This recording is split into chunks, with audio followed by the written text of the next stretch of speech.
Selamat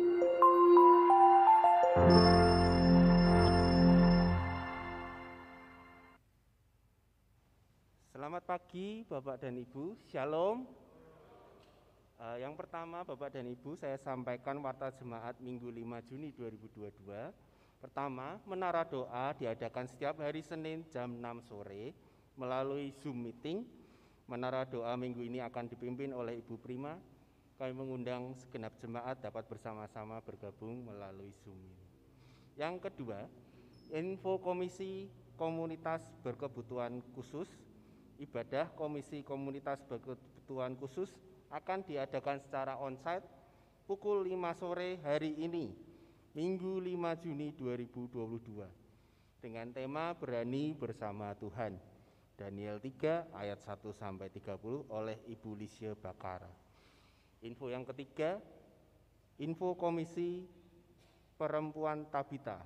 Akan diadakan ibadah Komisi Perempuan Tabita secara onsite Jumat 10 Juni 2022 pukul 5 sore oleh Ibu Meliana dengan tema berharga. Lukas 15 ayat 1 hingga 7. Mohon partisipasi dari segenap anggota Komisi Perempuan.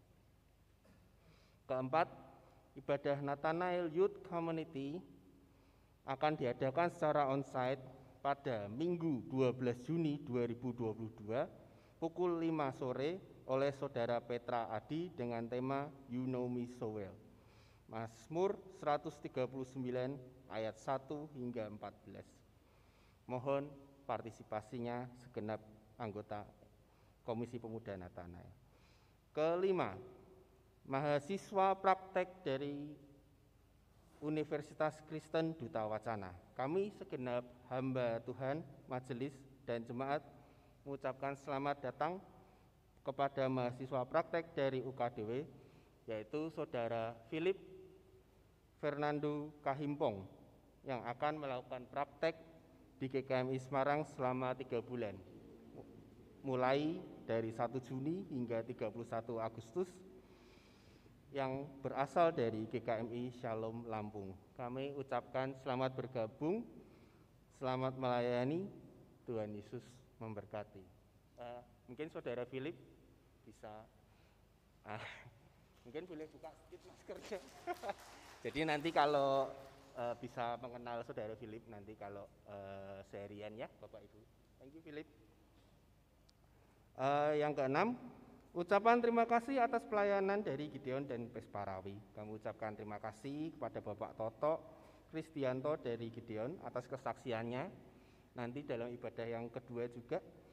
Kemudian kami juga mengucapkan terima kasih kepada Immanuel Ananda Ista atas persembahan pujian dalam ibadah pertama, dan nantinya kepada Rambu Lepir Aha dan Fania Kusworini Lulu atas persembahan pujian yang akan nanti disampaikan pada ibadah yang kedua.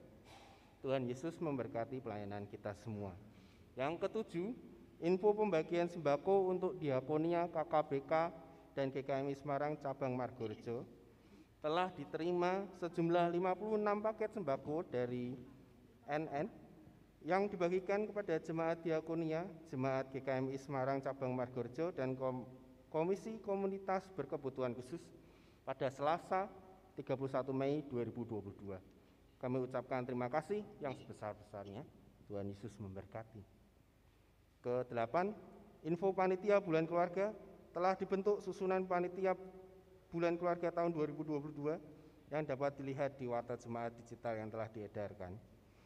Panitia bulan keluarga akan didoakan pada ibadah kedua hari ini. Yang kesembilan, info persembahan untuk Gideon akan diedarkan amplop biru yang akan digunakan untuk mendukung pekerjaan Gideon dalam mencetak Alkitab untuk diberikan kepada orang-orang desa dan pedalaman. Mohon dukungan dari jemaat. Tuhan Yesus memberkati. Yang 10, tema ibadah raya hari ini, melayani seperti Yesus, oleh Ibu Gracia Lina, Yohanes 13 ayat 13 hingga 15. Selamat beribadah, Tuhan Yesus memberkati kita semua.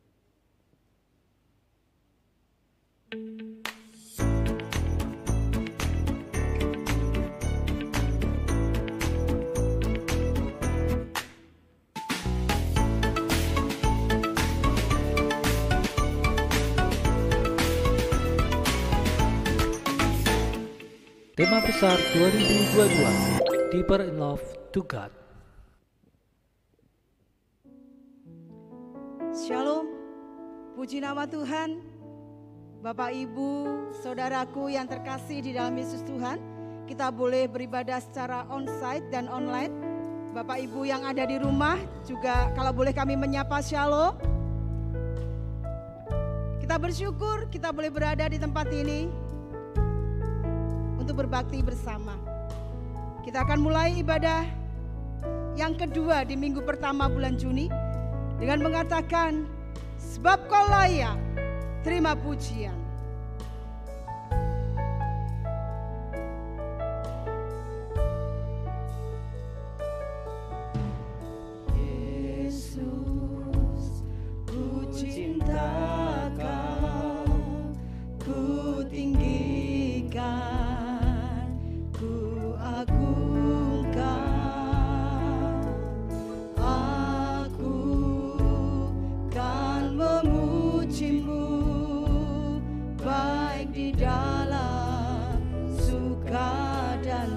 Sekali lagi katakan, Yesus, ku cinta Kau.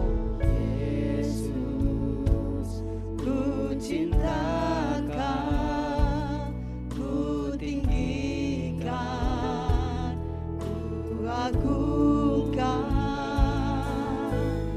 Aku kan memuji-Mu baik di dalam suka dan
persilahkan sebab kau layak. Kau layak. Terima pujian sebab kau layak. Benar Tuhan. Inilah pujian dan penyembahan kami untuk-Mu. Sebab kau layak. Karena Engkau yang layak untuk menerima pujian kami. Agungkan Yesus, Raja di atas segala. Raja sebab kau layak. Oh, terima pujian sebab kau layak. Terima pujian sebab kau layak. Tuhankan Yesus, Raja di atas segala. Raja,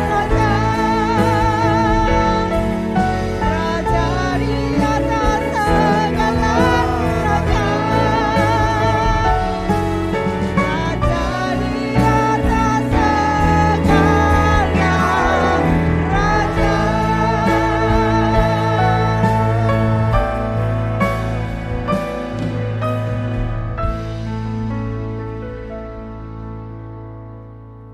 Kebaktian kita pada hari ini, ibadah memperingati hari turunnya Roh Kudus, hari Pentakosta. Kita alaskan di dalam nama Allah Sang Pendamai Ciptaan, melalui putranya Tuhan Yesus Kristus. Kasih karunia, rahmat dan damai sejahtera kiranya turun atas kita sekalian. Di dalam nama Allah Bapa, Allah Putra, dan Allah Roh Kudus. Amin. Mulia bagi Bapa, bagi Anak serta Roh Kudus, dari permulaannya, sekarang dan akan kekal,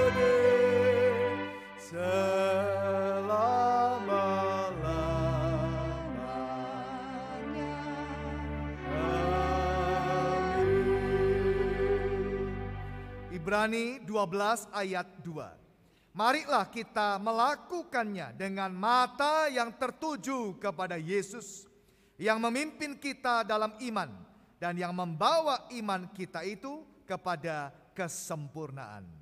Amin.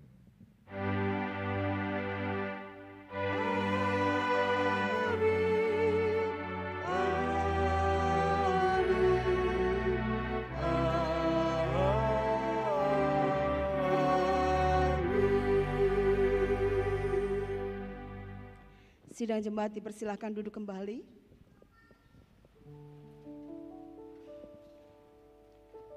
Pujian dan penyembahan patut kita berikan kepada Tuhan kita. Karena Dia begitu besar, karena Dia begitu kuasa di atas segala-galanya. Nyanyian pujian bagi-Mu Tuhan, kita akan pujikan bersama-sama.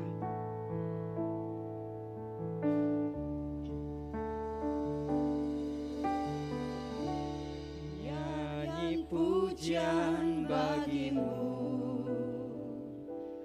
Tuhan, pujian bagi-Mu Tuhan, nama-Mu besar dan layak dipuji. Nyanyian pujian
kembali. Bapak Ibu yang ada di gedung gereja maupun Bapak Ibu yang ada ibadah secara online di rumah, kita lebih sukacita lagi, kita mau berikan yang terbaik untuk Tuhan, kita mau memuji Tuhan dengan penuh sukacita, dan kita mau katakan, besarlah Tuhan dan layak dipuji.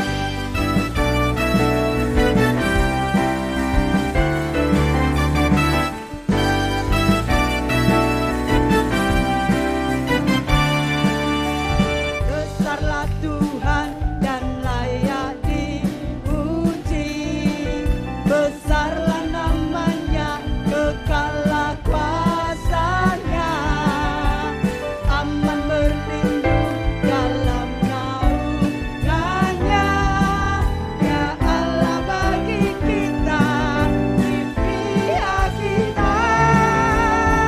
Terpujilah Tuhan, terbukti kuasanya, dia telah menunjukkan kasih-Nya pada kita. Sang Tuhan telah bangkit menyayangi kita. Terpujilah Tuhan, terpuji namanya, Yesus Allah perkasa.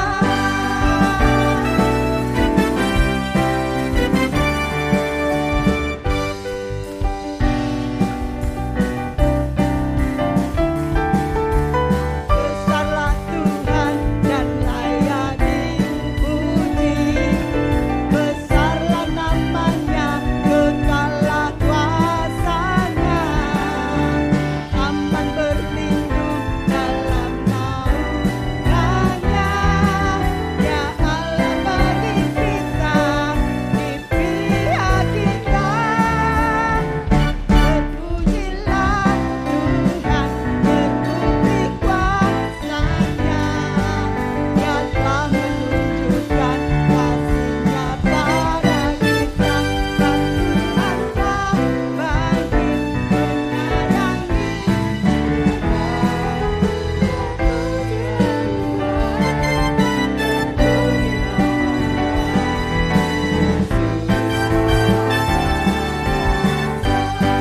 Bersama-sama dengan saya, tangan kita beletang. Terbukti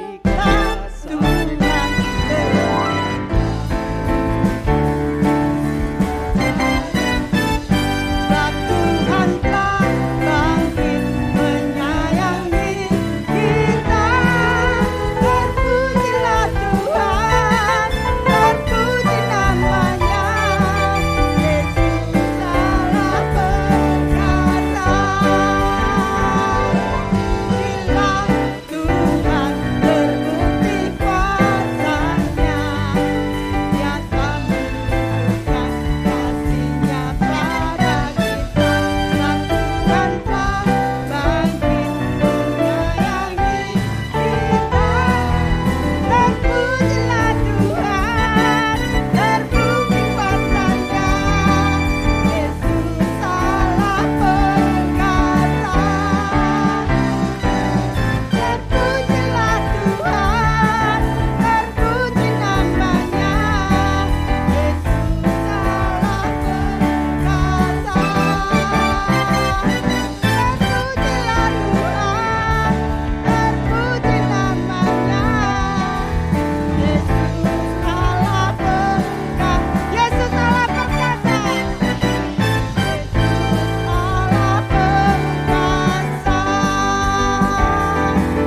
Yesus Allah perkasa.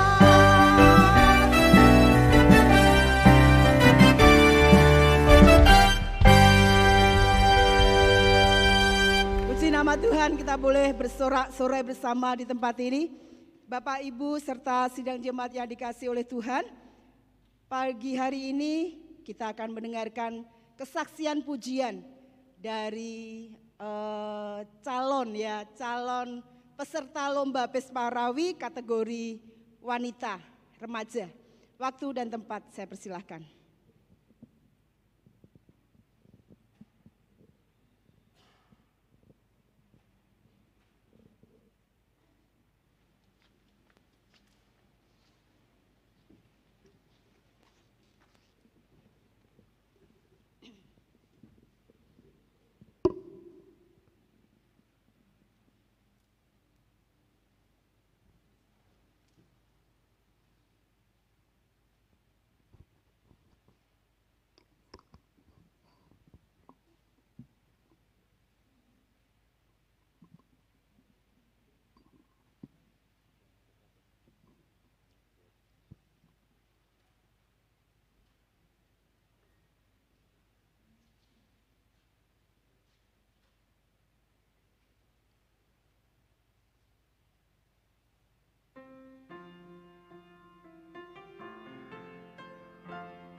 mari puji Tuhan, sebab Dia telah ciptakan semesta alam dan seluruh isinya. Pujilah Dia, Allah yang perkasa, bersoraklah dan tiuplah sangkakala. Jangan jarak caper tentang genting, mari puji Tuhan. Tiuplah seruling, berarti kecapi naikkan pujian. Biarlah yang bernafas datang dan menyembah, puji Tuhan, haleluya.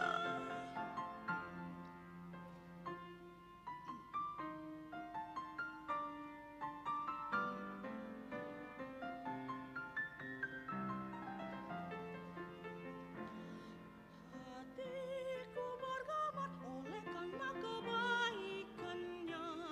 Ku tak pernah cemas sebab aku dipeliharanya.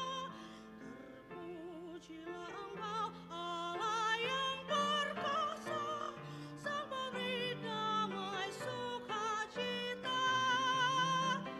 Dengan rabana dan tari-tarian, mari puji Tuhan, sebab Dia telah ciptakan semesta alam dan seluruh isinya. Pujilah Dia, Allah yang perkasa, bersoraklah dan tiuplah sangkakala. Jangan jarak caper tentang genting, mari puji Tuhan. Tiuplah seruling, berarti kecapi naikkan pujian. Biarlah yang bernafas datang dan menyembah, puji Tuhan, haleluya. Puji Tuhan, haleluya.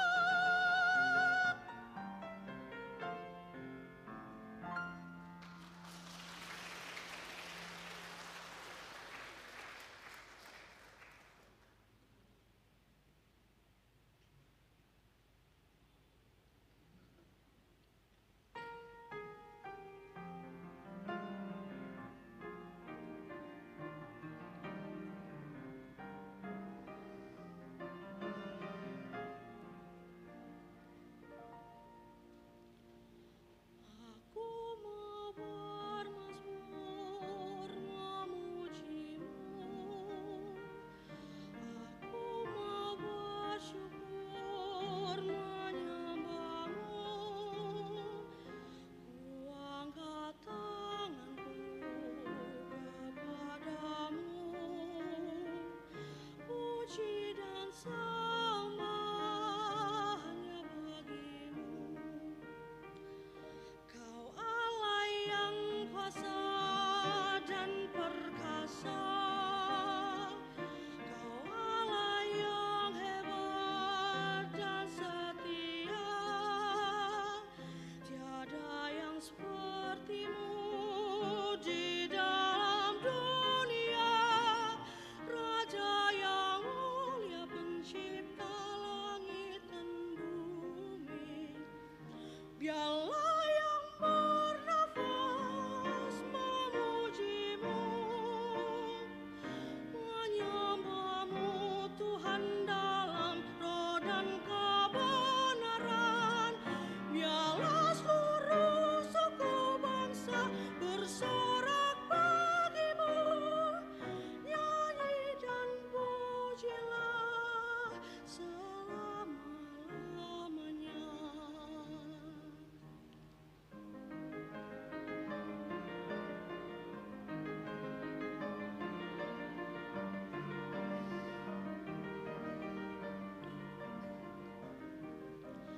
Gambus dan kecapi ku mainkan bagi Dia, ceracap berdenting berdentang pun memuji Dia.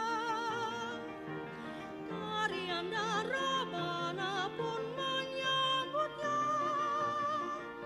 sebab hanya Dia yang layak terima pujian.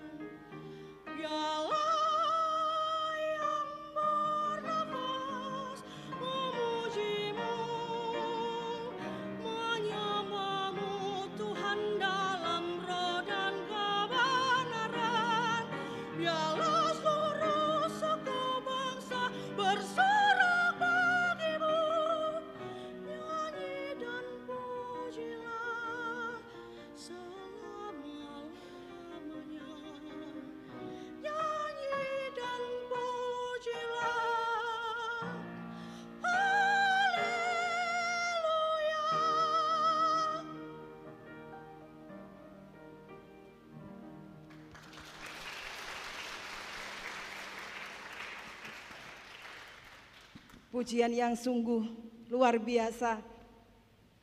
Jujur Bapak Ibu, saya mendengarkan alunannya begitu merdu sampai merinding Bapak Ibu. Apakah Bapak Ibu bersama dengan saya merasakan alirannya begitu luar biasa? Sukses untuk perlombaan nanti, berkompetisi dengan baik.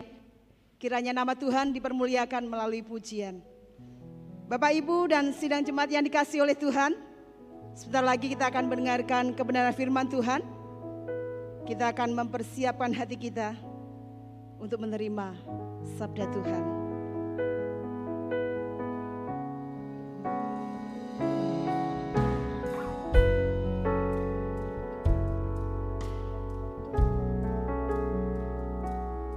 Yesus, kau kebenaran yang menyelamatkanku. Kau memberikanku hidup dan pengharapan.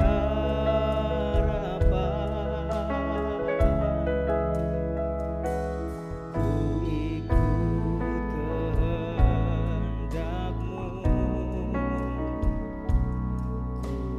ku perlu anugerah-Mu.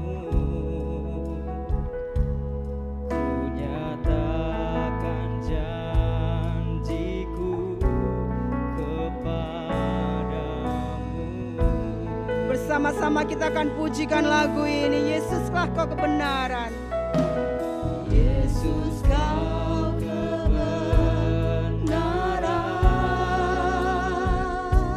yang menyelamatkanku.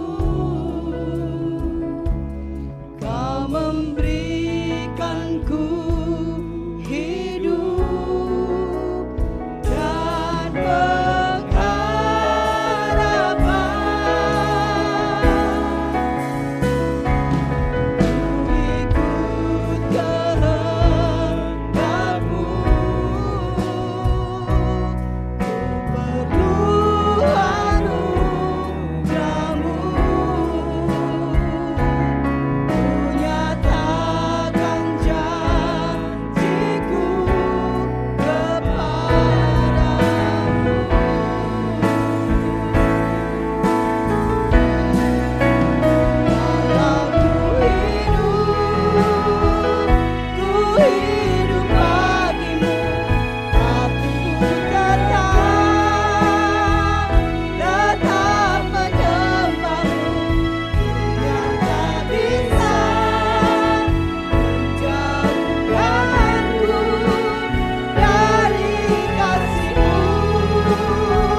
Yesuskah kebenaran, Yesus kau kebenaran.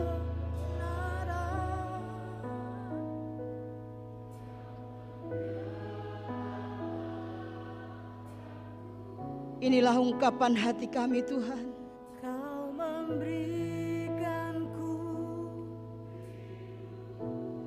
Inilah luapan hati kami untuk menyembah Engkau Yesus. Kami ingin ikut Engkau Tuhan. Kami ingin ikut kehendak-Mu saja Bapa.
Syukur-Mu di hadapan Tuhan.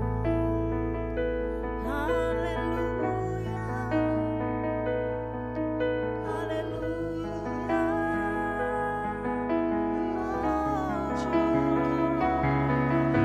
Haleluya.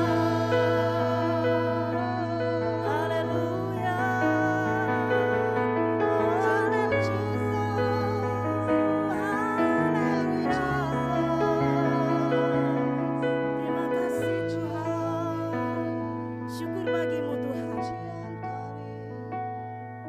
Kebesaran-Mu di dalam hidup kami ya Tuhan, terima kasih.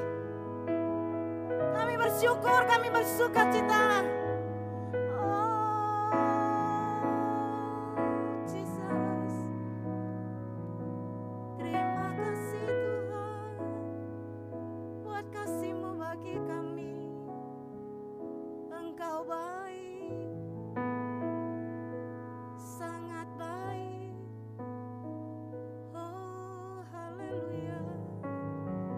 Ucap syukur ya Tuhan untuk kesempatan hari ini. Engkau sangat baik, amat baik. Engkau mengerjakan lebih daripada yang sanggup kami pikirkan. Terima kasih untuk anugerah-Mu Tuhan. Setiap kami yang datang ke rumah Tuhan pada hari ini, tidak ada yang tidak mendapatkan anugerah Tuhan melalui pemberitaan firman-Mu pada pagi hari ini ya Tuhan. Urapilah setiap kami ya Tuhan. Berkatilah pemberitaan sabda Allah. Sesederhana apapun sabda Allah disampaikan, biarlah hati kami menjadi hati yang subur, sehingga benih itu ditanamkan, berakar dan bertumbuh, bahkan berbuah dengan sangat lebat untuk menjadi kesaksian bahwa hidup kami milik Allah. Pekerjaan Roh Kudus dinyatakan melalui kami.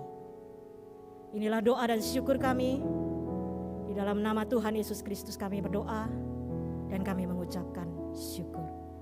Amin. Silakan duduk Bapak Ibu. Shalom. Apa kabar? Yang merasa luar biasa, jempolnya boleh diangkat tinggi-tinggi ya. Saling kita memberi semangat dan motivasi untuk belajar kebenaran firman Tuhan. Judul yang akan kita renungkan melalui ayat-ayat yang akan kita baca, yaitu melayani seperti Yesus. Mari kita buka bersama di dalam Yohanes 13 ayat 13 sampai 15. Yohanes pasal 13 ayatnya yang ke-13 sampai 15, demikian bunyi firman Tuhan. Kamu menyebut aku guru dan Tuhan, dan katamu itu tepat. Sebab memang akulah guru dan Tuhan.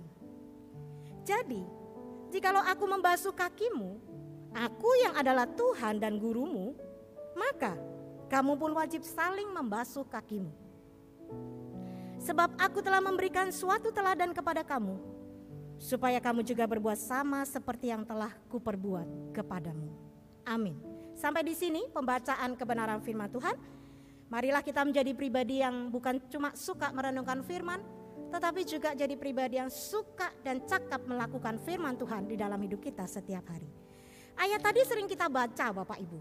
Bahkan kalau Bapak Ibu ingat, kemarin waktu di dalam ibadah Kamis Putih, pada tanggal 14 April 2022, ayat ini sudah dibahas dengan sangat apik oleh Bapak Buswono Hendro, hamba Tuhan GKMI Semarang cabang Kalilangsing. Ya, itu waktu itu ada pakai temanya itu do as I do to you ya. Tapi dia bahasnya ayat ini. Menarik sekali kalau Bapak Ibu memang ingin merecall kembali bagian ini, boleh dibuka di dalam YouTube channel GKMI Semarang ya. Dicari saja ibadah Kamis Putih. Bapak Ibu, bisa ditampilkan LCD-nya? Saya mulai pembahasan terhadap teks ini dengan sebuah pertanyaan. Mengapa Yesus membasuh kaki para murid? Jawaban yang sering kita dengar, yang sering muncul, biasanya itu jawabannya untuk memberi teladan para murid. Guru itu harus kasih teladan katanya ya. Nah, guru digugulan ditiru. Memang jawaban itu tidak salah ya, saya tidak bilang jawaban itu salah. Tapi Bapak Ibu perlu juga saya beri pemahaman dan pengertian bahwa sejatinya jawaban sebenarnya adalah karena para murid 12 itu tidak ada satupun yang mau dan bersedia melakukannya. Kalau Bapak Ibu baca di dalam Injil Yohanes, hal ini kurang kelihatan ya, kurang muncul ya. Karena kita menyadari ya, saya sering kali mengatakan bahwa sebenarnya Injil Yohanes itu ya alurnya itu beda ya dengan Injil yang lain begitu ya. Injil sinoptik. Alur daripada tulisan di dalam Injil Yohanes itu terdiri dari diskursus. Secara khusus pada Yohanes pasalnya yang ke-13, ini sebenarnya diskursus perpisahan yang merupakan pesan terakhir daripada Yesus kepada para muridnya. Lebih tepatnya lengkapnya itu pasalnya yang ke-13 sampai 17. Wah, itu lengkap sekali. Bapak Ibu boleh baca ya kalau suka melihat alur, melihat jalannya alurnya seperti apa, silakan dibaca di situ. Namun, kalau Bapak Ibu tertarik, Bapak Ibu boleh lihat sudut pandang Injil sinoptik memberi terang tentang hal ini. Konten atau pokok bahasan yang santer atau viral di kalangan para murid Yesus pada waktu itu, di minggu-minggu terakhir menjelang penyaliban, adalah tentang siapa yang terbesar di antara mereka. Siapa yang paling besar di antara mereka. Bapak Ibu kalau mau jelas silakan dicatat saja, bukanya nanti di rumah. Bapak Ibu akan menemukan ini, suasananya ini ada di Lukas 9 ayat 46 sampai 50. Matius 18 ayat 1 sampai 11, Markus 10 ayat 35 sampai 45, dan juga pada bagian-bagian lain ya, di bagian sebelum dan setelahnya. Itu kaitannya itu munculnya itu jelas sekali ditulis di situ. Para murid itu berpikir, Yesus ini Mesias yang kelak menegakkan ulang kerajaan Israel. Dan mereka berusaha merebut kekuasaan dan kedudukan dalam kerajaan tersebut. Situasi ini bahkan diperparah, makin parah di antara para murid. Saat Yesus itu dieluk-elukan masuk ke Yerusalem. Hosana, wah kayak raja ya. Wah para murid itu makin, ini kayaknya waktunya nih untuk Yesus menjadi raja, memerintah begitu ya. Oleh karena itu mereka berpikir ini waktu yang sangat tepat untuk mereka itu merebutkan posisi. Jadi pembesar di dalam kerajaan yang akan diperintah oleh Yesus. Mau cari posisi mungkin sebagai Perdana Menteri, Jenderal, Panglima, Gubernur dan lain sebagainya di dalam posisi sebuah kerajaan yang didirikan. Next. Tentu saja hal ini ironis dengan apa yang dimaksud Yesus sesungguhnya sangat berbeda dengan apa yang dipikirkan para murid. Mari kita buka di dalam Yohanes 18 ayatnya yang ke-36. Di situ jelas-jelas Yesus berkata, "Kerajaanku bukan dari dunia ini." Berulang kali dikatakan bahwa kerajaan yang dimaksudkan oleh Yesus adalah tentang kerajaan Allah, di mana saat kerajaan Allah itu didirikan, nilai-nilai kasih, kebenaran, keadilan, perdamaian dan keutuhan ciptaan itu menjadi nilai-nilai value-value utama yang terus-menerus dikatakan, dilakukan, menjadi bagian di dalam kehidupan setiap hari. Dan itu hanya bisa diwujudkan melalui kematian Kristus di kayu salib. Karenanya di dalam Injil-Injil termasuk di dalam Injil Yohanes sendiri dalam pasal 12 ayatnya 20 sampai 25 Yesus berulang kali menyatakan bahwa ia harus menderita, mati untuk sebuah pengampunan dosa bagi umat manusia. Sungguh disayangkan, murid Yesus itu telah dibutakan dengan keinginan untuk berkuasa. Mereka menurut saya ini ya, kalau dulu itu sudah ada dokter mungkin bisa kasih nama ya. Mereka itu mengidap sebuah sindrom orang besar.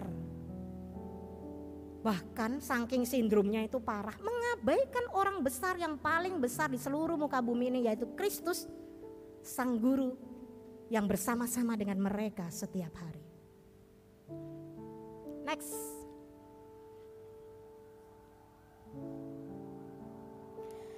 Saya membayangkan situasi perjamuan Paskah terakhir itu di mana semua murid itu diam mematung. Ya. Enggak ada satupun murid di antara 12 murid Yesus itu yang mau bersedia mengambil pasu dan kain untuk membasuh kaki teman-temannya. Mungkin mereka batin. Mereka berkata, itu kan tugas budak. Kalau aku melakukan itu, pasti aku nih akan direndahkan oleh yang lain. Kalau aku ambil bagian itu, aku adalah orang yang kalah, payah, lemah. Mungkin juga aku bisa dianggap seorang pecundang. Semuanya diam. Tidak ada yang mengambil satu tindakan untuk menjadi pribadi yang pertama yang mengambil bagian untuk melayani sesamanya. Yesus bukannya tidak paham ya Bapak Ibu ya. Yesus bukannya tidak mengerti situasi para murid, atmosfernya itu seperti apa. Yesus bukannya ora deng. Yesus sangat paham. Yesus sangat mengerti apa yang terjadi di antara para murid itu, 12 orang itu. Ia merasakan atmosfer persaingan yang sangat kuat di antara para murid. Pengen semua itu jadi yang nomor 1 kayak kecap ya. Kecap gak ada nomor 2. Semua nomor 1, saya jadi bingung kecap mana yang nomor 1. Di tengah suasana dukanya, di mana Yesus adalah satu-satunya pribadi yang paling sakit sebenarnya pada posisi peristiwa itu, di mana dia bersiap diri menerima derita yang tidak terbayangkan peliknya penderitaan itu untuk memberikan cintanya kepada dunia dan juga kepada murid, tapi tidak ada seorang pun yang mengerti dirinya. Bayangkan ya, 12 murid, 3 tahun pelayanan bareng, keluntang-keluntung bareng ceritanya ya. Pikirnya Yesus yang ngomong pasti yang dengar duluan ya, yang paling deng duluan, yang paling dong duluan ya, siapa lagi kalau bukan 12 murid Yesus itu ya. Kemana-mana boboknya juga mungkin satu tempat, makannya juga mungkin satu barengan gitu ya. Lah kok yang paling tidak mengerti apa yang dimaksud oleh Yesus. Mungkin Yesus membatin ya, astaga, parah, ora ono sing mudeng. Menurut saya Yesus itu adalah orang di posisi yang paling sakit pada waktu itu. Dia disakiti bukan oleh orang lain. Paling sakit itu disakiti orang yang paling dekat menurut saya ya. Makanya kalau menurut saya kalau suami istri itu harus yang rukun ya. Kenapa? Soalnya nek ngomong sithik rodok pedes tuh sakitnya tuh di sini ya. Itu karena paling deket. Wajar lah. Mesti ya. Maka itu disayang kalau punya suami, punya istri ya. Yang lagi punya calon juga disayang ya. Jangan putus nyambung ya. Oke, kembali kepada bagian ini Bapak Ibu. Menurut saya Yesus itu adalah orang yang paling merasa, jadi selama ini 3 tahun itu aku ngapain, ini para murid tuh gak paham bener apa yang mau aku sampaikan. Pesan-pesan yang aku sampaikan tidak pernah dimengerti, diabaikan. Semua dia mematung, malah sibuk rebutan posisi. Yang paling penting siapa ya nanti kalau kerajaan Yesus itu didirikan. Aneh banget gitu ya. Dan yang paling menyedihkan, akibat dari ketidakmauan para murid jadi orang pertama yang ambil bagian membasuh kaki para murid yang lain, akibatnya itu sebenarnya murid-murid mau ngomongin lebih baik gua mati kelaparan daripada membasuh kaki. Next. Dalam keadaan yang desperate seperti itu, dalam hening Yesus melepas jubahnya, mengambil pasuh, mengikat kain di pinggangnya, dan ia mulai membasuh kaki para murid. Ia berkata, jadi jikalau aku membasuh kakimu, aku yang adalah Tuhan dan gurumu, maka kamu pun wajib saling membasuh kakimu. Mungkin kita berpikir ya, ala wes lah, kita kalau bertamu ke rumah orang makan kayak nggak cuci kaki dulu ya. Tolong dipahami situasi dan kondisi pada konteks dan teks pada saat itu. Ya, jadi mereka itu ya nggak bisa ya beli sneaker atau beli sepatu-sepatu yang indah-indah seperti yang Bapak Ibu pakai semua ya sekarang ya. Bukan cuma sepatu sebenarnya kita pakai kaos kaki juga. Jadi kaki indah kita itu tetap akan putih mulus kinclong ya. Kalau mereka itu enggak, kakinya itu ya cuma itu ya pakai kasut yang cuma 2 tali doang gitu ya dari rami begitu ya, rajutan gitu, dan itu pasti berdebu sekali. Dulu itu tidak ada aspal dan semua jalan itu penuh dengan debu, blentong mungkin ya. Jadi itu posisi kaki itu kalau sudah sampai bertamu ke rumah orang bisa dibayangkan itu kaki itu bentuknya itu seperti apa ya. Dan itu akan muncul kembali bentuk kaki yang asal mulanya itu kalau sudah dibasuh atau dicuci. Tapi orang gak mau tuh murid-muridnya. Jika tidak ada yang mau membasuh kaki, maka semua kaki akan menjadi kotor. Namun jika semua orang saling membasuh kaki, maka kaki semua orang akan menjadi bersih.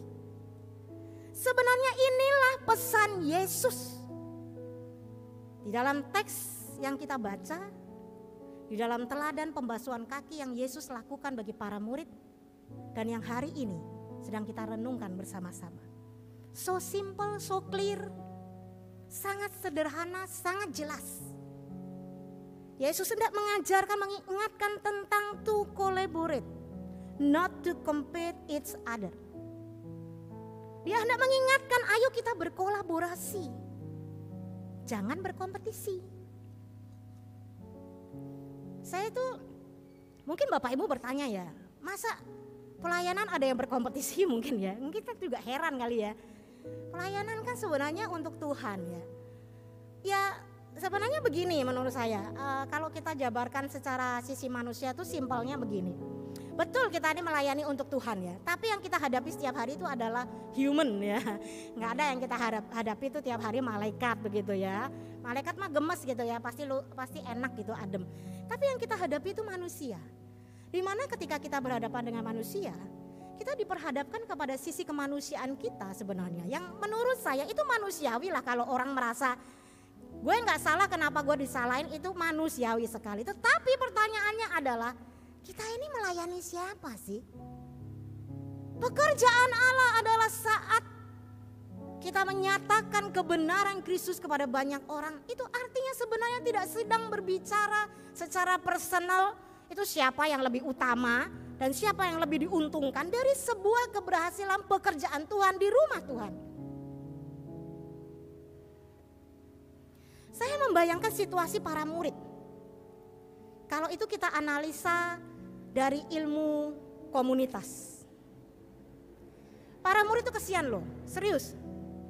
Sudah mereka tuh salah tanggap ya dengan apa yang Yesus terus-menerus ajarkan di dalam 3 tahun perjalanan pelayanan bersama dengan mereka.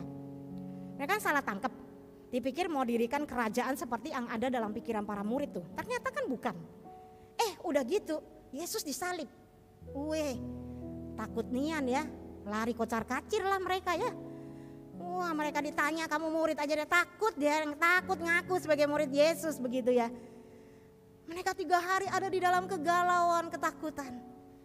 Tetapi kebangkitan Kristus menguatkan mereka kembali bahwa Allah yang mereka percaya itu gak cuma mati di salib, tapi bangkit untuk menggenapi. Dan yang menarik adalah ketika kebangkitan Kristus itu mereka boleh lihat dan saksikan. Ada perjumpaan yang intens ya. Selama 40 hari itu ya. Yesus terus-menerus menampakkan diri kepada para murid. Memulihkan hati yang luka. Memulihkan hati yang takut, gentar. Apa yang harus dihadapi mereka setelah ini? Perjumpaan pribadi dengan Tuhan menguatkan.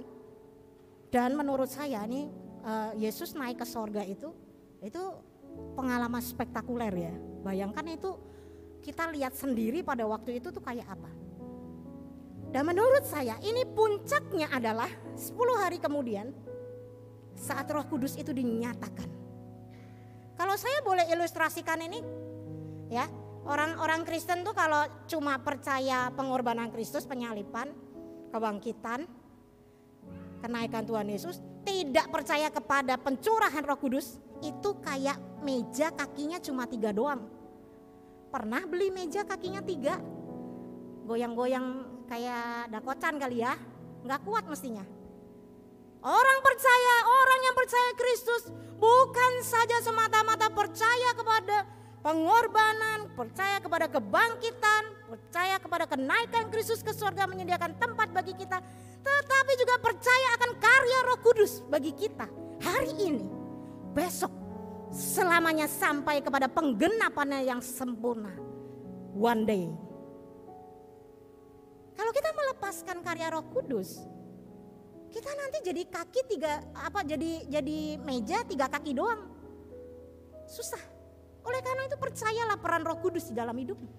Inilah yang akan menguatkan hidup kita. Ini juga yang menurut saya menjadi momentum puncak daripada para murid ya. Setelah takut, bingung, galau, di dalam pertemuan diteguhkan, dikuatkan. Mereka tuh hatinya berlimpah-limpah dengan semangat mengikuti Yesus sampai akhir. Hatinya sudah menyala-nyala, ini ibarat hati ini udah di atasnya ini minyak semua nih.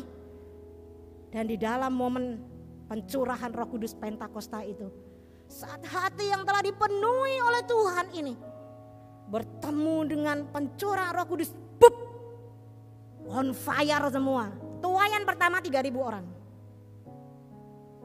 Ngeri loh. Hati-hati. Tangkap momentum ini. Sebenarnya orang hidup tanpa Roh Kudus bisa hidup nggak sih? Bisa dong, bisa sukses nggak? Bisa. Tapi nggak ada feel-nya. Pernah merasakan hidup tuh kok gini-gini aja sih ya? Masa mau sampai gini aja sampai meninggal gitu, sampai dipanggil pulang kok nggak ada sesuatu yang something antusias begitu ya. Kita kalau hidup itu membuka diri terhadap karya Roh Kudus, saya pikir hidup itu sesuatu yang layak untuk disyukuri, untuk dinikmati, untuk dikerjakan dengan banyak hal, memberkati banyak orang. Dan saya pikir orang yang dipenuhi oleh Roh Kudus itu akan melakukan banyak hal-hal luar biasa seperti para murid.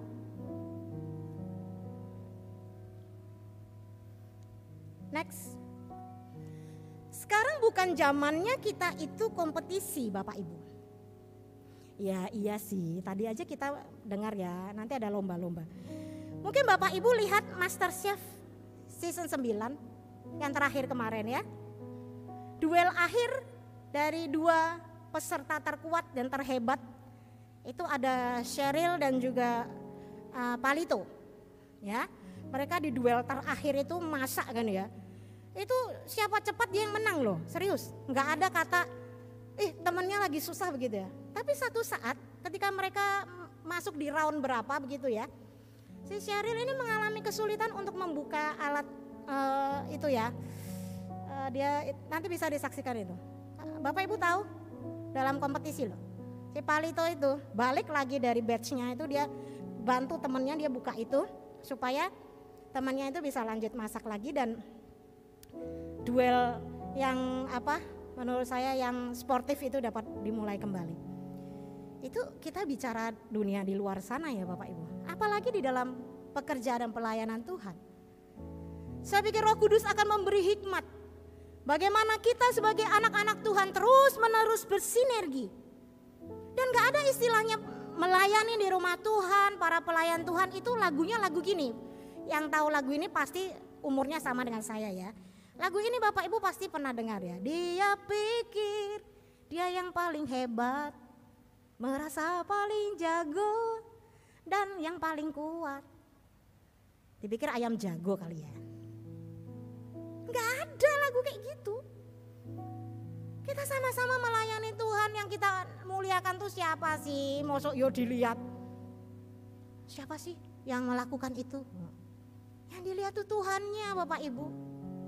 Yang kita agung-agungkan, yang kita tinggikan di dalam setiap pekerjaan dan pelayanan yang Tuhan percayakan di jemaatnya tempat ini itu adalah untuk Tuhan. Enggak ada itu dilihat siapa itu ya, gembalanya ya. Siapa sih pengurusnya? Wah ini pasti majelisnya ini ya. Siapa sih? Enggak ada, serius. Dan ini kalau orang sudah dipenuhi oleh Roh Kudus, pemahaman dan hikmat ini ada pada setiap kita.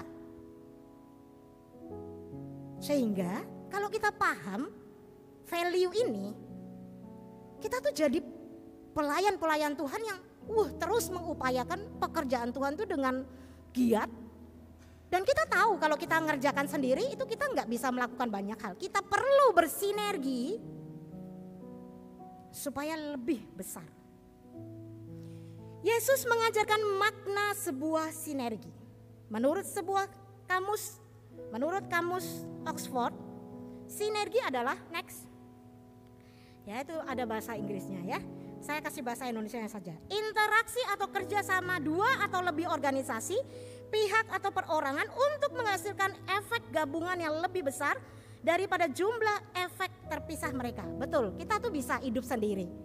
Ya, Tarsan aja sendiri di hutan hidup ya kan, nggak mungkin kan, mungkin ada monyet, ada apa gitu ya, ada burung dia ngobrol-ngobrol sendiri aja tapi nggak dapat feedback. Tarsan aja hidup, tapi ya that's it, cuma segitu doang, efeknya tuh cuma segitu. Mungkin orang boleh ngomong, hebat, itu satu orang, tapi kalau kita bersinergi, orang ngomongnya gini, wow.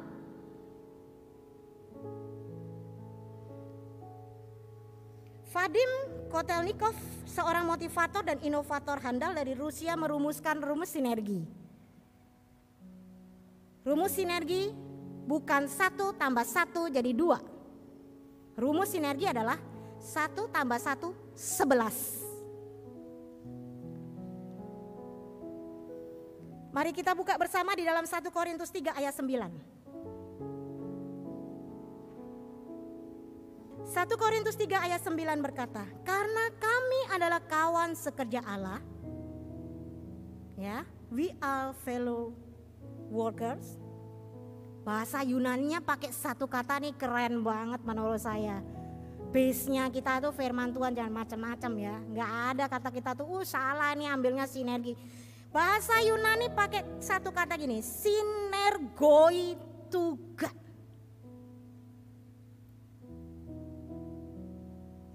Kalau kita mau memahami sebuah teks, gali sampai kepada kata yang sebenarnya yaitu bahasa aslinya. Dia pakai satu kata sinergoi. Kita ini satu kawan di dalam pekerjaan Tuhan. Bukan saingan. Enggak ada saingan serius, sungguh deh. Enggak ada. Enggak ada saingan apalagi musuh bebuyutan. Menurut saya itu adalah sebuah pemahaman yang keliru sekali, sangat keliru. Kita semua adalah kawan sekerja di dalam Tuhan. Kita melayani sebagai tim. Timnya Tuhan, bukan melayani sendiri-sendiri. Allah saja bersinergi dengan manusia, ya, beritakanlah, ya, apalagi kita, hamba-hamba Tuhan di sini, majelis, pengurus-pengurus di komisi, kita perlu bersinergi. Tidak ada siapa yang lebih hebat, tidak ada siapa yang lebih maju. Kalau maju semua. Kalau mundur ya pasti mundur semua lah, wong kita satu tubuh kok. Dan sebenarnya itulah yang dilakukan oleh para murid-murid setelah kebangkitan Kristus. Kenaikannya ke surga dan pencurahan Roh Kudus pada hari ini yang kita rayakan. Dan ketika Roh Kudus dicurahkan yang tadi saya ngomong, on fire. Bangkitkan kembali cintanya, rindunya, antusiasnya mengikut Kristus. Para murid menyadari pekerjaan yang harus mereka lakukan itu, mereka paham bagaimana cara melakukannya. Dan mereka menangkap apa yang menjadi pesan Yesus kepada mereka tentang collaboration, not competition. Roh Kudus itu roh yang berkolaborasi. Ya, dia terus menerus ya memberikan energi yang positif, membuat kita ini punya kerinduan, humble heart untuk terus menerus mengerjakan banyak bagian, berkolaborasi dengan banyak orang untuk mengerjakan hal-hal yang besar. Dan kita butuh Roh Kudus, Bapak Ibu. Tadi saya udah ngomong ya, hidup sendiri nggak bisa. Tapi cuma orang mungkin ya sehebat-hebatnya kita cuma orang tuh bilang hebat gitu. Tapi kalau kita bersinergi, kalau kita berkolaborasi, orang akan ngomong, wow, praise to the Lord. Next, oke, next lagi. Ya ini tadi ada sedikit itu ya. Bapak Ibu tahu udang karang? Yang suka barbekyuan ini pasti suka ya udang karang ini ya. Bapak Ibu tahu cara nangkepnya? Ya kalau nangkep udang karang itu nggak perlu repot-repot itu tutup atasnya tuh ditutup, nggak usah repot-repot. Kenapa? Karena naturnya udang karang ini itu masing-masing itu wah kompetitor ya, nganggep udang lain tuh kompetitor hebat yang perlu dijatuhkan. Jadi kalau ada satu udang itu berhasil meranggeh sampai ke ujung tempat penangkapannya itu dia mau berusaha keluar, itu nggak usah pakai dip komando. Udang-udang karang yang lain itu berlomba-lomba, bukan untuk nolong ini supaya keluar ya, supaya bebas gitu ya temannya. Berlomba-lomba naik menurunkan satu temannya lagi supaya ikutan di bawah. Inilah gambaran Betapa destruktifnya dan betapa merusaknya sikap memikirkan keuntungan diri sendiri daripada kebaikan seluruh komunitas. Kalau mau tanya, mau dibandingin sama apa? Kalau udang karang ini mau dibandingin sama apa? Saya bilang milikilah natur sikap itu seperti lebah. Lebah itu selalu barengan, serius. Best friend forever. Nggak pernah lebah itu sendiri-sendiri gitu ya. Mana ada, nggak hasilin apa-apa kalau lebah itu sendiri. Luntang lantung jomblo aja dia sendiri-sendiri kemana nggak bisa hasilkan apapun ya. Dan mereka selalu bersama. Galatia 5 ayat 15 mengingatkan dengan sangat keras, tetapi jikalau kamu saling menggigit dan saling menelan, awaslah supaya jangan kamu saling membinasakan. Hati-hati terhadap bagian ini. Next. Tetapi syukur kepada Allah, kita tidak demikian Bapak Ibu. Kenapa saya katakan kita tidak demikian? Kita punya Roh Kudus. Roh Kudus terus menerus bekerja di dalam hidup kita. Di dalam momen pencurahan Roh Kudus, saya berdoa kiranya kita semua jemaat Tuhan GKMI Semarang memiliki mindset sinergi. Saling melayani, saling mendukung dan saling menguatkan satu dengan yang lain. Orang dengan kepenuhan Roh Kudus, naturnya itu akan kelihatan. Tahu natur itu apa? Ya alami aja. Bapak Ibu kalau ketemu sama orang kan Bapak Ibu akan bisa menilai, oh orang ini suka bercanda, oh orang ini kayaknya susah deh diajak bercanda, malah kita yang ilfil begitu ya. Kita mah tahu lah orang seperti itu. Dan orang dengan kepenuhan Roh Kudus kita paham, dia punya natur itu. Natur suka bersinergi, berkolaborasi, mengerjakan banyak hal. Orang yang sukanya itu terus menerus mengerjakan, bekerja sama dan kemudian menguatkan, dan seperti itulah menurut saya ya. Sehingga di dalam Efesus 4 ayat 2 Paulus itu menuliskan, hendaklah kamu selalu rendah hati, lemah lembut dan sabar. Jadi ini juga naturnya orang yang kepenuhan Roh Kudus. Dan natur yang selanjutnya adalah selalu menunjukkan kasih dalam hal membantu, saling ya. Jadi kita nggak sedang berbicara, katanya ngaku kepenuhan Roh Kudus, ayo ngasih aku dong, aku diampuni dong. Ini saling ya, kita bicara tentang saling. Tidak ada, ya kita kalau tadi kita bilang pembasuhan kaki, berlomba-lomba kita melakukan hal-hal seperti ini. Saya rindu di gereja ini akan ada kolaborasi-kolaborasi yang indah yang dirayakan bersama setiap waktu. Antar hamba Tuhan, majelis jemaat, para pengurus, antar komisi, antar para pelayan ibadah. Saya rindu itu terjadi. Next, saya menutup khotbah ini dengan sebuah quotes dari Mahatma Gandhi. An eye for an eye makes the world blind. Nek mata diganti mata lah, semua orang tidak punya mata toh ya. Dan juga quotes dari Martin Luther King Jr. Darkness cannot drive out darkness. Only light can do that. Hate cannot drive out hate. Only love can do that. Kegelapan tidak bisa mengusir kegelapan. Hanya cahaya yang dapat melakukannya.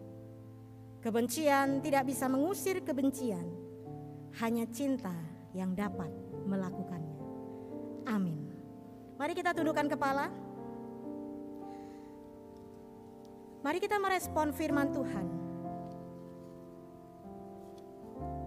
Mari kita pejamkan mata kita. Apa yang Tuhan sedang bicara di dalam hati setiap kita? Roh Kudus bicara apa terhadap kita hari ini? Roh Kudus tidak bisu. Dia berkata-kata. Tangkaplah apa yang menjadi mau. Kenalilah apa yang menjadi hati Tuhan. Dan mari tundukkan kepalamu, mari kita berdoa bersama-sama. Oh Tuhan, oh Roh Kudus, jamalah setiap kami.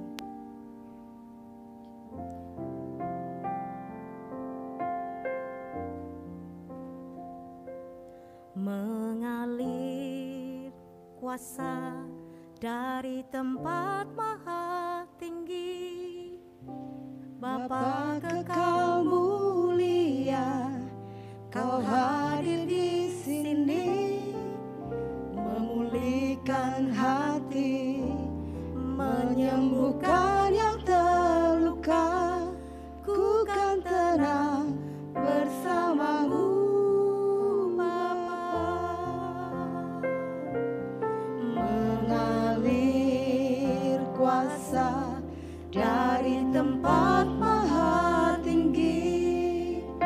Bapa kekal mulia, Kau hadir di sini, memulihkan hati, menyembuhkan yang terluka. Ku kan tenang bersamamu, Bapa. Pagi hari ini bukalah hatimu atas karya Roh Kudus di dalam hidupmu. Engkau yang membutuhkan jamahan Roh Kudus, engkau yang terluka berbeban berat, angkatlah tanganmu di hadapan Tuhan. Ya Allah yang melihat jauh dari dalam kedalaman hatimu. Engkau mungkin bisa berkata-kata indah tetapi hatimu terluka. Datanglah kepada Dia.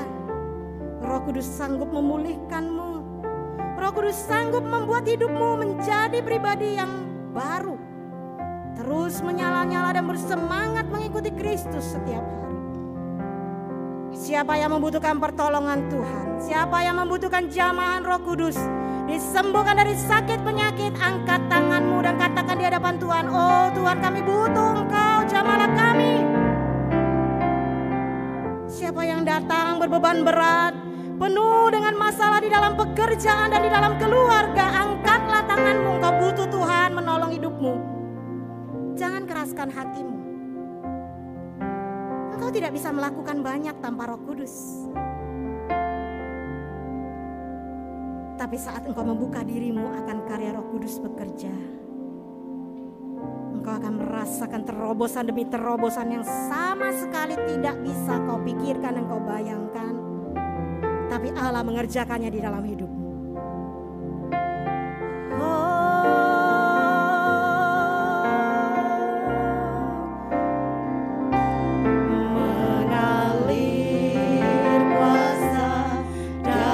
Tempat maha tinggi, Bapa kekal mulia, Kau hadir di sini, memulihkan hati,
buta dengan pekerjaan Roh Kudus dalam hidup kami. Mata kami dicelikkan untuk Roh Kudus bisa bekerja secara luar biasa. Jangan batasi kerja Roh Kudus.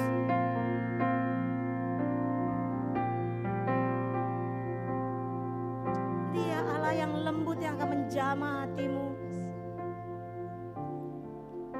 Yang hatinya terluka disembuhkan. Yang sakit sembuh. Yang butuh terobosan di dalam pekerjaan, di dalam nama Tuhan Yesus, Engkau bukakan jalan. Oh, terima kasih. Haleluya. Terima kasih Tuhan. Haleluya.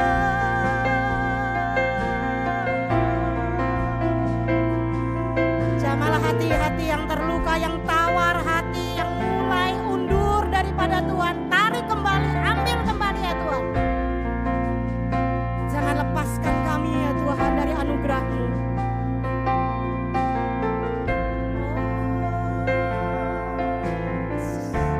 Terima kasih ya Tuhan. Berkaryalah secara bebas di dalam hidup kami. Kami yang membuka hati kami, bekerjalah secara luar biasa ya Tuhan. Kami akan melihat Allah bekerja mendahului jalan-jalan yang akan kami lalui.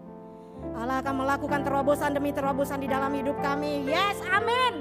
Engkau akan mengerjakan lebih dari apa yang sanggup kami bayangkan. Dan Engkau akan melakukan secara luar biasa di dalam hidup kami. Tuhan, pagi hari ini bersama-sama dengan jemaat-Mu, kami mau berdoa mendukung bersama saudara-saudara kami yang merayakan ulang tahun. Untuk Bapak Tukiman, Bapak Roni Santoso, Bapak Re, Bapak Lukas, Saudara Rian, Bapak Yuki, Ibu Yuniati, Ibu Naomi Linda, Bapak Agus Yunianto, bersama dengan keluarga yang merayakan ulang tahun pernikahan Bapak Ibu Yohana Sucipto, Bapak Ibu Agusta Singgi, Bapak Ibu Daniel Heru, dan Bapak Ibu Doni Simon. Tuhan, Engkau yang akan terus berkarya memelihara kehidupan saudara-saudara yang kami kasih, di tempat yang jauh, di tempat yang dekat. Tuhan mengerjakan dengan sempurna kehidupan mereka, sehingga kami boleh melihat dan mendengar kesaksian-kesaksian di mana Tuhan menolong dan mengurapi. Kami berdoa bagi jemaat yang sedang sakit, yang lemah tubuh, lemah imannya. Tuhan, kuatkan. Buat mereka makin bergiat di dalam pekerjaan Tuhan, makin setia kepada Tuhan di tengah tantangan hidup yang harus dihadapi. Kami juga berdoa untuk komisi-komisi yang ada ya Tuhan. Terima kasih untuk komisi-komisi ini. Kami bisa mengerjakan banyak hal lebih luas. Tapi berkatilah ya Tuhan, agar kami terus mengupayakan sinergi dan kerjasama yang baik, untuk boleh kami makin luas mengerjakan bagian yang Tuhan percayakan bagi jemaat di tempat ini. Kami berdoa untuk panitia bulan keluarga yang sebentar lagi akan dilantik. Tuhan juga bekerja, berkarya di dalam panitia ini, agar banyak hal dapat dilakukan, dikerjakan untuk memberkati umat dan membuat umat semakin rindu untuk bersekutu bersama dengan Tuhan dan juga dengan saudara seiman. Dan terakhir kami berdoa bagi bangsa dan negara kami. Kami mau bersyukur untuk kota Semarang ya Tuhan. Kota di mana kami tinggal, kota di mana kami bekerja, kota di mana kami diizinkan beribadah dengan baik, dengan senang dan tenang. Terima kasih ya Tuhan. Berkatilah pemimpin kota kami, agar setiap pemimpin kota kami diberi sehat, diberi sukacita, diberi hikmat, mengerjakan banyak hal untuk kemajuan kota dan bangsa kami. Inilah doa-doa kami. Tuhan, kiranya Engkau mendengar dan menjawabnya bagi setiap kami. Di dalam nama Yesus kami berdoa dan mengucap syukur. Amin. Silakan duduk Bapak Ibu.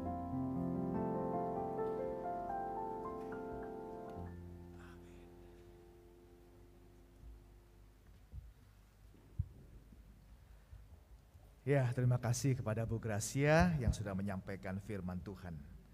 Bapak Ibu, pagi hari ini kita akan melantik atau mendoakan panitia bulan keluarga. Bulan 7 adalah bulan keluarga yang sudah ditetapkan oleh Sinode GKMI, Bapak Ibu sekalian. Jadi kita setiap tahun merayakan bulan 7 sebagai bulan keluarga. Maka pagi hari ini saya akan memanggil nama panitia yang sudah terpilih untuk bisa maju ke depan, untuk kita bisa berdoa bersama-sama. penasehat saya, kemudian Ibu Gracia Lina, dan Bapak Ardi. Silakan maju ke depan. Koordinatornya Pak Slamet Prihatin. Silakan. Sekretarisnya Elizabeth Susan Kurnia. Silakan. Bendahara Ivan Nanditario Jendari. Seksi acara Bapak Suhaji, Saudara Petra, Ibu Lisya, Pak Bintoro, dan Saudara Hari. Silakan. Kemudian seksi musik Bapak Jeffrey, Saudari Sharon, dan Saudara Philip. Silakan. Kemudian seksi multimedia Saudara Billy Setiawan. Kemudian seksi sarpras dan dekorasi Bapak Yeremia Suwito, Bapak Nathanael Christian, Saudara Daniel Kurniadi, dan Bapak Andri. Silakan. Seksi konsumsi Ibu Linda Yati dan Ibu Retno Ambarsari. Dan yang terakhir adalah seksi keamanan, yaitu Bapak FX Eko. Silahkan maju ke depan untuk kita mau berdoa bersama-sama. Inilah panitia bulan keluarga Bapak Ibu sekalian. Mari kita support, mari kita doakan, mari kita dukung, supaya bulan keluarga GKMI Semarang sungguh diberkati Tuhan. Memberkati tiap keluarga dari Bapak Ibu sekalian semuanya, sehingga mendapatkan berkat yang istimewa. Ya, saya mohon menghadap ke mimbar, kita akan berdoa bersama-sama para panitia. Kita nyanyi dulu, ku doakan kau, kedoakan kau. Ku doakan engkau, ku doakan engkau, ku doakan engkau, ku doa. Sekali lagi ya, mari sama-sama kita mendukung di dalam doa. Ku doakan engkau, ku doakan engkau, ku doakan engkau, ku doakan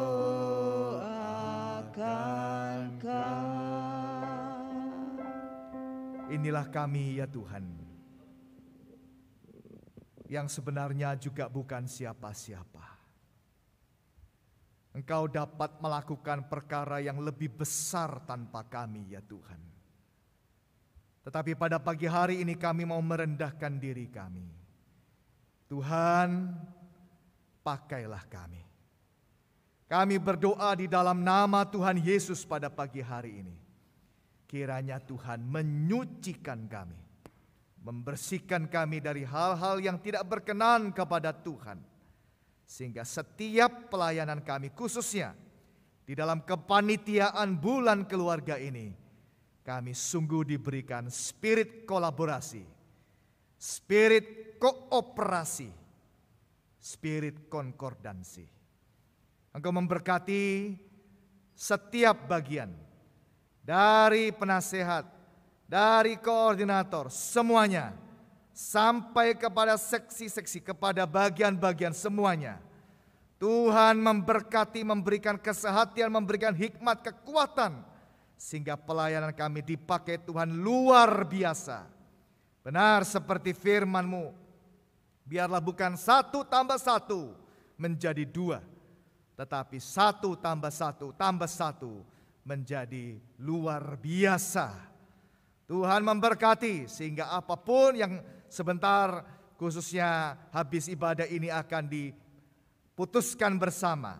Di dalam rencana-rencana pelayanan yang ada, diberkati oleh Tuhan, menjadi berkat yang limpah kepada setiap keluarga.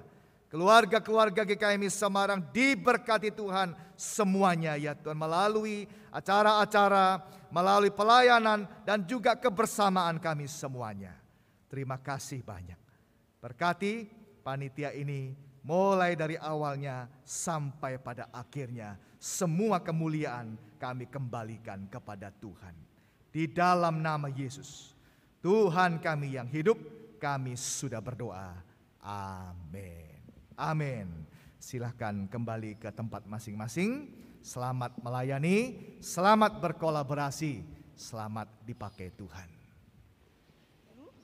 Dan pagi hari ini kita juga akan memberikan persembahan. Sudah disediakan kotak persembahan di depan pintu. Kita akan memberikan persembahan dengan penuh ucapan syukur dan sukacita.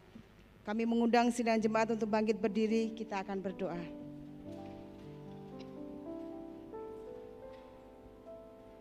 Kami mengucapkan syukur Tuhan atas berkat, rahmat, kasih setia yang daripada Tuhan yang tidak pernah berhenti untuk kami.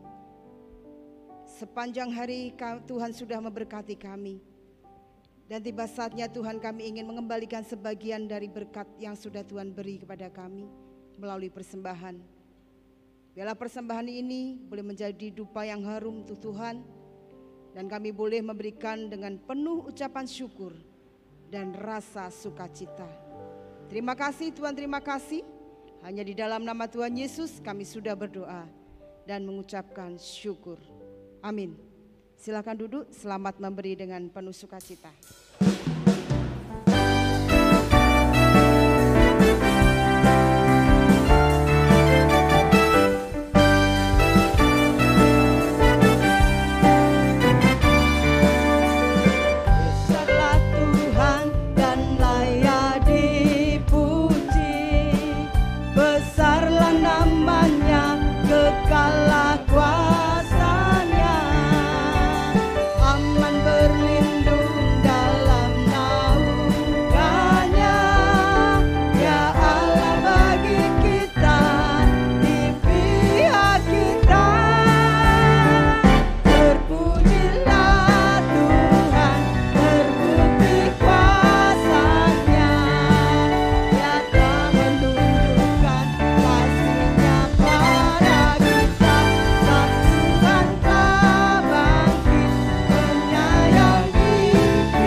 Ibadah yang kedua pada siang hari ini dengan tetap melayani sepenuh hati seperti Tuhan Yesus.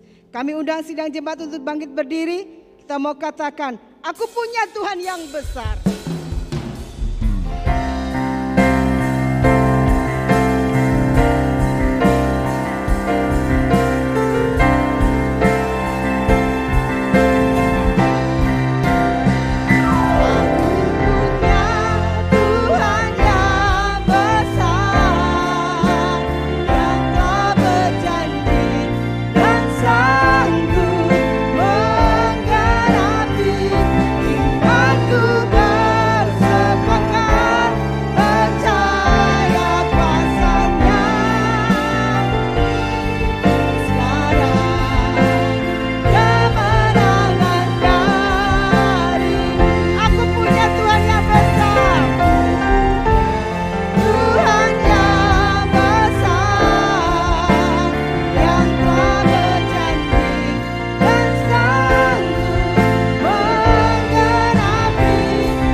ini kita akan mengikrarkan 2 ikrar. Komitmen kemuridan terlebih dulu, baru setelah itu dilanjutkan dengan pengakuan iman rasuli. Komitmen kemuridan. Kami bersaksi bahwa tidak seorang pun dapat sungguh-sungguh mengenal Kristus, kecuali ia yang mengikutinya setiap hari dalam kehidupan. Pengakuan iman rasuli. Aku percaya kepada Allah, Bapa yang Maha Kuasa, Khalik langit dan bumi, dan kepada Yesus Kristus, anaknya yang tunggal, Tuhan kita, yang dikandung daripada Roh Kudus, lahir dari anak darah Maria, yang menderita sengsara di bawah pemerintahan Pontius Pilatus, disalibkan, mati dan dikuburkan, turun ke alam maut.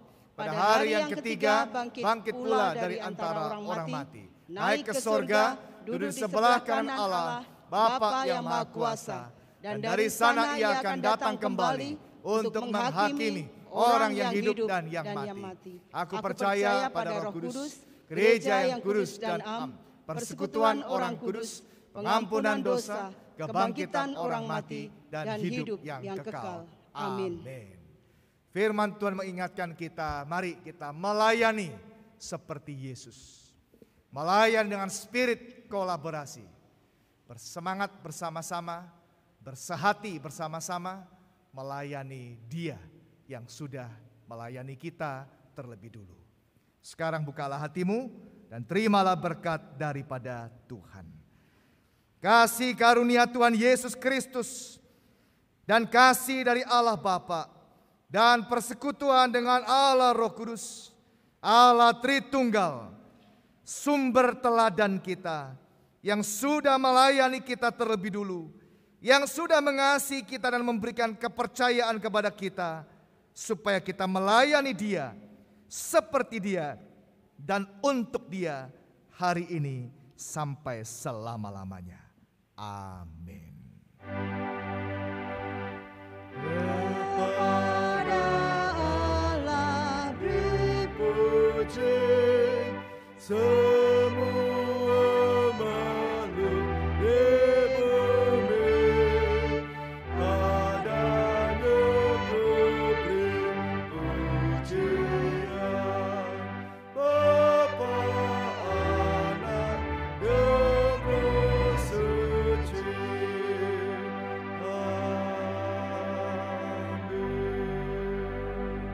Amin. Silakan duduk. Saat teduh kebaktian Pentakosta selesai.